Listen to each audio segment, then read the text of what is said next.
வணக்கம். 5 மணி செய்திகளை வழங்குவது நான் ஸ்ரீராம். முதலில் இந்த நேரத்திற்கான தலைப்புச் செய்திகளை பார்க்கலாம். மன்னார்குடி அரசு மருத்துவமனையில் நோயாளிக்கு சிகிச்சை அளித்த துப்புரவு பணியாளர் பணி நீக்கம் செய்து மாவட்ட சுகாதாரத்துறை இணை இயக்குனர் நடவடிக்கை.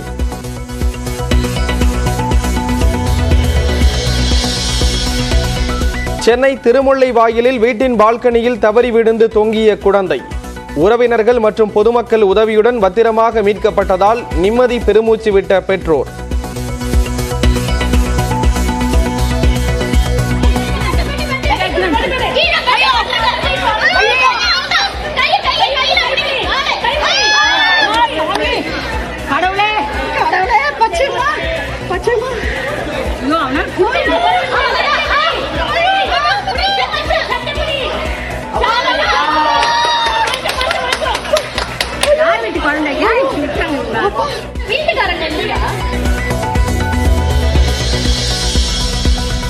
கோடை வெயிலை சமாளிக்க கொடைக்கானலில் குவிந்த சுற்றுலா பயணிகள்.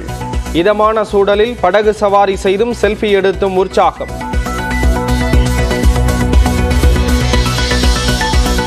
கடும் வெயிலால் பாறைகளாக காட்சியளிக்கும் குற்றால அருவிகள்.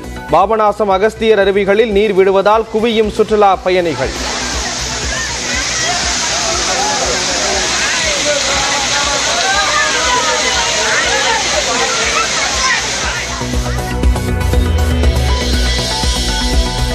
விடுமுறை தினம் என்பதால் திருச்செந்தூர் கோயிலில் குவிந்த பக்தர்கள்.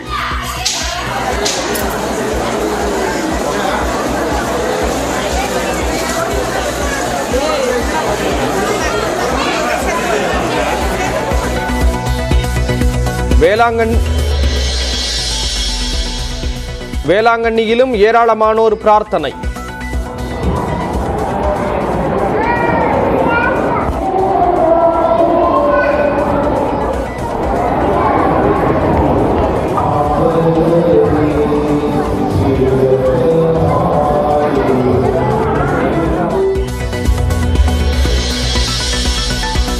தமிழ்நாட்டில் அடுத்த 4 நாட்களுக்கு வெப்ப அலை வீசக்கூடும் என்று சென்னை வானிலை ஆய்வு மையம் கணிப்பு. வட உள் மாவட்டங்களில் அதிகபட்சமாக 109 டிகிரி ஃபாரன்ஹீட் வரை வெப்பம் பதிவாகும் என்றும் எச்சரிக்கை. நீலகிரியில் வாக்கு எண்ணும் மையத்தில் பொருத்தப்பட்டிருந்த 173 சிசிடிவி கேமராக்களும் 26 நிமிடங்கள் செயலிழந்தன. அதிக வெப்பம் மற்றும் போதிய காற்று வசதி இல்லாததால் இயங்கவில்லை என மாவட்ட தேர்தல் அதிகாரி அருணா விளக்கம். ஓவர் ஹீட்டிங்னாலையும் வென்டிலேஷன் இதனாலையும் ஒரு ட்ரிப் ஆகி சிசிடிவியே ஒர்க் ஆகுது 20 மினிட்ஸ். வாக்கு இயந்திரங்கள் வைக்கப்பட்டுள்ள மையங்களில் எந்த ஒரு தொழில்நுட்ப கோளாறும் இல்லாத வகையில் தேர்தல் ஆணையம் நடவடிக்கை எடுக்க வேண்டும். உதகையில் சிசிடிவி கேமராக்கள் செயல்படாதது குறித்து பாஜக வேட்பாளர் எல் முருகன் வலியுறுத்தல். நீலகிரியில் குறிப்பாக இந்த ஸ்ட்ராங் ரூம் என்று சொல்லக்கூடிய இந்த ஸ்ட்ராங் ரூமில் இந்த கேமராக்கள் ஆனது கேமராவினுடைய அந்த விசிபிலிட்டி அந்த திரையை அந்த குறிப்பாக அந்த கட்சிகள் பார்க்கின்ற அந்த திரைக்கு அவர்களுக்கு 20 நிமிஷமாக அந்த இது டெக்னிக்கல் ஃபால்ட்டுன்னு சொல்கிறாங்க. ஆனால் இந்த மாதிரி டெக்னிக்கல் ஃபால்ட்டெல்லாம் வராமல் பார்க்க வேண்டியது தேர்தல் கமிஷனுடைய ஒரு முறையான பணியாக இருக்கிறது. கேண்டிடேட் செஸ் தொடரில் சாம்பியன் பட்டம் பெற்ற குகேஷுக்கு 75 லட்சம் ரூபாய் பரிசு. கேடயம் வழங்கியும் வாழ்த்து தெரிவித்தார் முதலமைச்சர் மு.க. ஸ்டாலின்.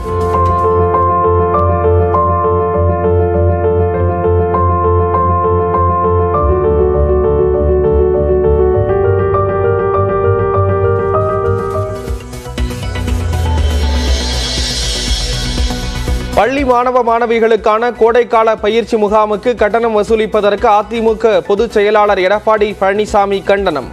கட்டணம் வசூலிப்பதை உடனடியாக நிறுத்த வேண்டும் என தமிழ்நாடு அரசுக்கு வலியுறுத்தல்.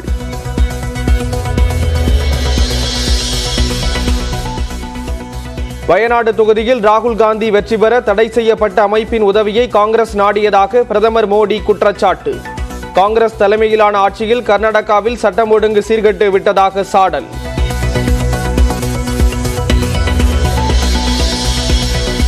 குஜராத் கடல் பகுதியில் சுமார் 600 கோடி ரூபாய் மதிப்புள்ள போதைப் பொருள் பறிமுதல். பாகிஸ்தானைச் சேர்ந்த 14 பேர் கைது.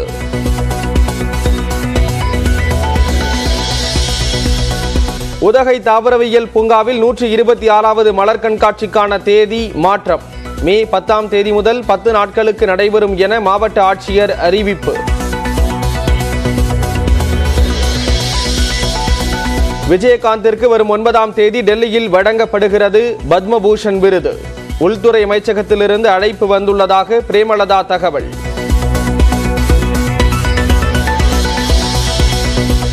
கிருஷ்ணகிரி அருகே இருசக்கர வாகனத்தை ஏற்றி இளைஞர் கொலை.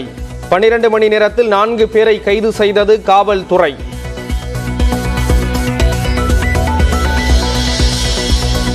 கொடைக்கானல் மலைப்பகுதியில் 4வது நாளாக பற்றி எரியும் தீ. தீயை அணைக்க 300க்கும் மேற்பட்ட வனத்துறை மற்றும் தீயணைப்பு துறையினர் போராட்டம்.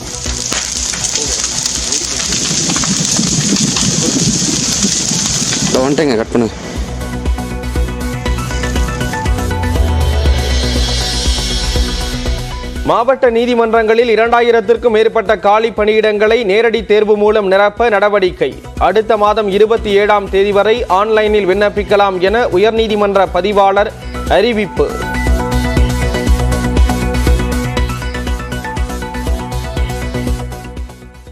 கோடை விடுமுறை தொடங்கியிருக்கக்கூடிய நிலையில் சுற்றுலா தலங்களிலும் ஆன்மீக தலங்களிலும் மக்கள் கூடியிருக்கிறார்கள். இது தொடர்பாக தகவல்களை தர செய்தியாளர்கள் நம்மோடு இணைந்திருக்கிறார்கள். அந்த வகையில் பிரசித்தி பெற்ற வேளாங்கண்ணி ஆலயத்தில் ஏராளமான பக்தர்கள் திரண்டிருக்கிறார்கள். விவரங்களை தருவதற்காக இணைகிறார் செய்தியாளர் பாலமுத்துமணி. பாலமுத்துமணி, விவரங்களை பதிவு செய்யலாம் நீங்க. நிச்சயமாக ஸ்ரீராம், உலக புகழ்பெற்ற வேளாங்கண்ணி புனித ஆரோக்கிய எண்ணெய் பேராலயத்திற்கு இந்த கோடை விடுமுறை ஒட்டி பக்தர்கள் மற்றும் சுற்றுலா பயணிகளின் வருகை அதிகரித்துள்ளது என்றே கூறலாம். குறிப்பாக அந்த சனி ஞாயிறு வார விடுமுறை மட்டுமல்லாமல் அந்த கோடை விடுமுறையும் தொடர்ச்சியாக இருப்பதனால் இங்கு ஏராளமான சுற்றுலா பயணிகள் தற்பொழுது படையெடுத்துள்ளார்கள். தமிழகம் மட்டுமல்லாமல் வெளிநாடுகள், வெளி மாவட்டங்கள் என பல்வேறு பகுதிகளில் இருந்து அந்த சுற்றுலா பயணிகளின் வருகையானது அதிகரித்துள்ளதால் வேளாங்கண்ணியை தற்பொழுது இந்த பக்தர்களின் கூட்டத்தால் களை கட்டியுள்ளது என்றே கூறலாம். குறிப்பாக வேளாங்கண்ணி பேராலயத்திற்கு இந்த பிரார்த்தனை செய்வதற்காகவும் அதே போல அந்த கடற்கரையில் குளித்து மகிழ்வதற்காகவும் ஏராளமான சுற்றுலா பயணிகள் வருகை தந்துள்ளார்கள். அந்த வருடம் தோறும் வேளாங்கண்ணிக்கு இந்த கோடை விடுமுறையில் வரக்கூடிய பக்தர்கள் தொடர்ச்சியாக அந்த கடும் வெயிலையும் பொருட்படுத்தாமல் இந்த ஆண்டும் வருகை தந்துள்ளார்கள். இன்று ஞாயிற்றுக்கிழமை வார விடுமுறை என்பதால் ஏராளமான சுற்றுலா பயணிகள் இங்கு வருகை தந்துள்ளார்கள். குறிப்பிட்டு சொல்ல வேண்டும் என்றால் வேளாங்கண்ணி கடற்கரை, கடைவீதி, பெரிய திட்டு, நடுத்திட்டு, பழைய மாதா கோயில், விண்மீன் ஆலயம் உள்ளிட்ட பல்வேறு பகுதிகளில் அந்த பக்தர்களின் கூட்டத்தால் நிரம்பி வழிகிறது. மேற்கொண்டு இந்த வெயிலையும் பொருட்படுத்தாமல் உற்சாகமாக கடலில் நண்பர்களோடும் குடும்பத்தோடும் குளித்து ஒருவருக்கொரு செல்ஃபி எடுத்தும் அதே போல பந்து கொண்டு விளையாடியும் பக்தர்கள் பொழுதை கழித்து வருகிறார்கள். மேற்கொண்டு இந்த விடுமுறை தினத்தை முன்னிட்டு இங்கு பல்வேறு முன்னேற்பாடு பணிகளும் வேளாங்கண்ணி பேராலயம் மட்டுமின்றி இந்த காவல்துறை மற்றும் வேளாங்கண்ணி பேரூராட்சி சார்பில் செய்யப்பட்டுள்ளது ஸ்ரீராம். அது தவிர நாகப்பட்டினம் மாவட்டத்தில் உள்ள இந்த முக்கிய சுற்றுலா தலங்கள்ல வெயில் காரணமாக கூட்டம் குறைவாக இருக்கும் என பக்தர்கள் எதிர்பார்த்த சூழலிலும் கூட்டம் மிகுந்து காணப்படுகிறது. விவரங்களை வழங்கியதற்கு நன்றி பாலமுத்துமணி. அடுத்ததாக, கோடை வெயிலை சமாளிக்க கொடைக்கானலில் சுற்றுலா பயணிகள் ஏராளமானோர் குவிந்திருக்கிறார்கள். விவரங்களை செய்தியாளர் ஜாஃபர் சாதிக் வழங்க கேட்கலாம். ஜாஃபர் சாதிக், சுற்றுலா பயணிகளுடைய கூட்டம் எந்த அளவில் இருக்கு? போதுமான ஏற்பாடுகள் செய்யப்பட்டிருக்கா? நிச்சயமாக ஸ்ரீராம், மலைகளின் இளவரசி என்று அழைக்கப்படும் கொடைக்கானலில் சீசன் தொடங்கியதாலும் வார விடுமுறையை முன்னிட்டும் தமிழகம் மட்டுமின்றி கேரளா, கர்நாடகா, ஆந்திரா உள்ளிட்ட வெளிமாநில சுற்றுலா பயணிகளின் வருகை அதிகரித்துள்ளது. குறிப்பாக வனப்பகுதிகளில் இருக்கும் சுற்றுலா தலங்களான மோயர் சதுக்கம், குணா குகை, பசுமை பள்ளத்தாக்கு, தூண்பாறை, பைன்மரக்காடுகள் ஆகிய சுற்றுலா தலங்களில் காணப்படும் மேகக்கூட்டங்களையும் இயற்கை எழில் காட்சிகளையும் மலை முகடுகளையும் சுற்றுலா பயணிகள் கண்டு ரசித்தும் கொடைக்கானல் மலைப்பகுதிகளில் மாறி மாறி நிலவும் மிதமான வெப்பத்துடன் கூடிய இதமான காலநிலையை அனுபவித்தவாறு மகிழ்ந்து வருகின்றனர். மேலும் நகரின் மையப்பகுதியில் இருக்கும் நட்சத்திர வடிவிலான ஏரியில் சுற்றுலா பயணிகள் படகு சவாரி செய்தும், ரெயின் பூங்காவில் பூக்க துவங்கியுள்ள பூக்களை கண்டு ரசித்தும், ஏரிச்சாலையை சுற்றி குதிரை சவாரி மற்றும் சைக்கிள் சவாரியில் ஈடுபட்டும் புகைப்படம் மற்றும் செல்ஃபி எடுத்தும் அவ்வப்போது நகர்ப்பகுதி மற்றும் சுற்றுலா தலங்களில் ஏற்படும் போக்குவரத்து நெரிசலையும் பொருட்படுத்தாது உற்சாகமடைந்து வருகின்றனர். மேலும் வார விடுமுறை மற்றும் சீசனில் குவிந்து வரும் சுற்றுலா பயணிகளால் சுற்றுலா தொழில் புரிவோர் அனைவரும் மகிழ்ச்சி அடைந்துள்ளதும் குறிப்பிடத்தக்கது. ஸ்ரீராம், விவரங்களை வழங்கியதற்கு நன்றி ஜாஃபர் சாதிக். கோடை சீசன் தொடங்கி இருக்கக்கூடிய நிலையில் உதகை படகு இல்லத்தில் ஏராளமான சுற்றுலா பயணிகள் குவிந்திருக்கிறார்கள். விவரங்களை செய்தியாளர் ஐயாசாமி வழங்க கேட்கலாம். ஐயாசாமி, உதகையை பொறுத்த அளவில் சுற்றுலா பயணிகளுடைய கூட்டம் எந்த அளவில் இருக்கு? அவர்களுக்கான ஏற்பாடுகள்லாம் போதுமான அளவு செய்யப்பட்டிருக்கா? ஸ்ரீராம், நீலகிரி மாவட்டத்தில் தற்பொழுது கோடை சீசன் துவங்கியுள்ள நிலையில் பல்வேறு சுற்றுலா தலங்களில் ஏராளமான சுற்றுலா பயணிகள் குவிந்து வருகின்றனர். இந்த நிலையில் இன்று உதகையில் பல சுற்றுலா தலங்களில் அதிக அளவிலான சுற்றுலா பயணிகள் குவிந்தனர். குறிப்பாக உதகை படகு இல்லத்தில் காலை முதலே சுற்றுலா பயணிகளின் வருகை என்பது அதிகரித்து காணப்பட்டது.